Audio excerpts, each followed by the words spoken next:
तर डोंबिवलीतील MIDCतील मिलापनगर परिसरात जेसीबीच्या धक्क्यानं गॅस लाईन फुटल्याचं समोर आलं। महानगर गॅस लाईन फुटल्यानंतर तात्काळ गॅस पुरवठा बंद केल्यानं मोठा अनर्थ टळला। तर पनवेलमधील कामोठ्याच्या सेक्टर 34 मध्येही पाईपलाईनच्या कामादरम्यान गॅस लाईनला धक्का लागून गॅस गळतीची घटना घडली आहे। तर पाईपलाईनच्या कामादरम्यान गॅस लाईन फुटल्याच्या 2 घटना समोर आलेल्या आहेत। डोंबिवलीच्या MIDCतील मिलापनगरमध्ये गॅस लाईन फुटल्याचं समोर आलंय, तर कामोठा सेक्टर 34 मध्येही गॅसची गळती झाल्याची माहिती समोर येते।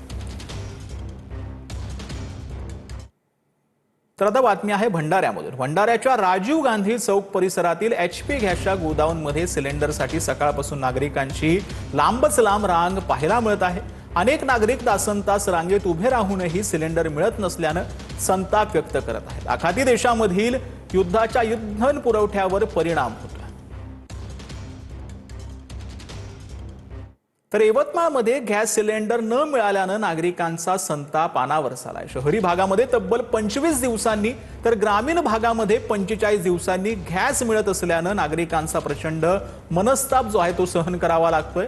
शहरातील झोपडपट्टी भागात नागरिकांचा संताप उफाळून आल्यानं काही ठिकाणी सिलेंडर फेकून निषेध जो आहे तो व्यक्त करण्यात आलेला आहे।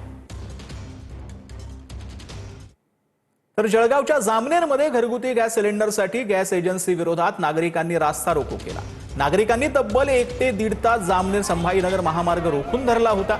सिलेंडर बुकिंग करूनही मिळत नसल्यानं नागरिक संतप्त झाले होते। दरम्यान पोलीस बंदोबस्तामध्ये सिलेंडरचं वितरण जे आहे ते करण्यात आलं। काल या लोकांनी प्रत्येकाला खेड्यावर असेल, शहरामध्ये असेल, ग्रामीण भागात असेल 50-50 किलोमीटरपर्यंत कॉल केले गेले की तुमचे अंडे आलेले, अंड्या उद्या घेऊन जावा। त्यानंतर सकाळी इथे सगळे लोक जमल्यानंतर हे लोक म्हणतात आमची सिस्टीमवरनं बंद आहे, सिस्टीम चेंज झालेली आहे। मग चेंज झाल्यानंतर लोक जर 50 किलोमीटरवरनं इथे आलेले मग या लोकांनी काय करायचं? कामधंदे सुरू त्यांच्या ऑपरेटर लॉग इन मधून अल्टरनेट मोबाईलवर गॅस देता येत होता, परंतु कंपनीने नवीन रूल चेंज केल्यामुळे त्यांना आता अल्टरनेट मोबाईलवर बुकिंग करून देता येत नाही। तरी आपल्या मार्फत मी लाभार्थ्यांना विनंती करतो की आपण आपल्या रजिस्टर मोबाईल नंबरवरूनच बुकिंग करावी। बुकिंग झाल्यानंतर तात्काळ आपल्याला स्टॉक मिळेल। स्टॉक यांच्याकडे भरपूर अवेलेबल आहे, कुठलाही पॅनिक होऊ नये व आपले मोबाईल नंबर रजिस्टर नसतील तर ते कार्यालयाशी संपर्क साधून आपला जो कार्यरत मोबाईल आहे ज्याच्यावर SMS ची सुविधा आहे, इनकमिंग आउटगोईंग सुरू आहे, तसा अद्ययावत करून घ्यावा व त्यावरच बुकिंग करावी व सिलेंडर घेऊन जा। तर बातमी आहे साताऱ्यातून। मरळी तालुका पाटण येथे आयोजित कोयना दौलत डोंगरी महोत्सवाचं उद्घाटन पर्यटन मंत्री शंभूराज देसाई यांच्या हस्ते करण्यात आलं। 6 एप्रिलला उपमुख्यमंत्री एकनाथ शिंदेंच्या हस्ते पापरडेतील बोटिंगचा शुभारंभ होणार आहे। महाराष्ट्रातल्या 40 वेगवेगळ्या चवींचे खाद्यपदार्थ हे या खाद्य जत्रेमध्ये उपलब्ध असणार आहे। आज सायंकाळी महाराष्ट्रातल्या प्रसिद्ध 5 शाहिरांच्या टीमचं सादरीकरण आहे। उद्या चांगल्या चांगल्या दिग्गज भजनी मंडळांचं सादरीकरण आहे। परवाच्या दिवशी राज्यातल्या प्रसिद्ध ब्रास बँड पथकांचं सादरीकरण आहे। 5 तारखेला एक दिवसीय लावणी महोत्सव आहे आणि 6 तारखेला या सर्व कोयना दौलत डोंगरी महोत्सवाची सांगता या ठिकाणी होणार आहे। तर तब्बल 6 वर्षांच्या प्रतीक्षेनंतर परळचं भारतमाता सिनेमागृह पुन्हा नव्यानं सुरू झालंय।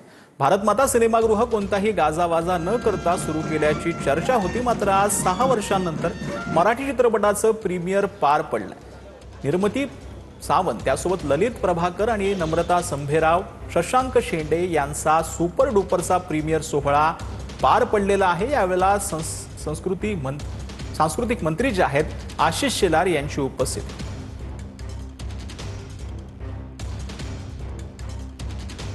मराठी सिनेमे हे जगले पाहिजेत आणि वाढलेही पाहिजेत आणि व्यावसायिक यशही त्यांना मिळालं पाहिजे। यासाठी जे जे करावं लागेल ते महाराष्ट्र सरकार आणि सांस्कृतिक मंत्रालय करेलच। भारतमाता सिनेमागृहात महाराष्ट्र सरकारच्या फिल्म सिटी किंवा अन्य आमच्या विभागाकडून चित्रपट पुरस्कार सोहळा हा या ठिकाणी होईल। मी आज या ठिकाणी घोषित केलं आहे, कारण ते स्थान हेच आहे ज्यांनी मराठी सिनेमा जगवलाय। तर भारताच्या पहिल्या बुलेट ट्रेन प्रकल्पाचं काम आता वेगानं सुरू आहे। या मार्गावरील 21 किलोमीटर लांबीच्या बोगद्याचं खोदकाम पूर्ण झालं असून आता अंतर्गत मजबूतीकरणाचं काम युद्धपातळीवर सुरू आहे। अत्याधुनिक वॉटरप्रूफिंग, ड्रेनेज सिस्टीम आणि कॉन्क्रीट लाइनिंगद्वारे या बोगद्याला अंतिम स्वरूप दिलं जात आहे। तंत्रज्ञानाचा हा अद्भुत आविष्कार लवकरच प्रवाशांच्या सेवेसाठी सज्ज होणार आहे। तर भारताच्या पहिली बुलेट ट्रेनचं काम सध्या वेगानं सुरू असल्याची माहिती मिळते आहे। या मार्गावरील 21 किलोमीटर लांबीच्या बोगद्याचं खोदकाम पूर्ण झालं असून आता अंतर्गत मजबूतीकरणाचं काम युद्धपातळीवर सुरू आहे। अत्याधुनिक वॉटरप्रूफिंग, ड्रेनेज सिस्टीम आणि कॉन्क्रीट लाइनिंगद्वारे या बोगद्याचं काम अंतिम स्वरूप जे आहे ते पाहायला मिळेल।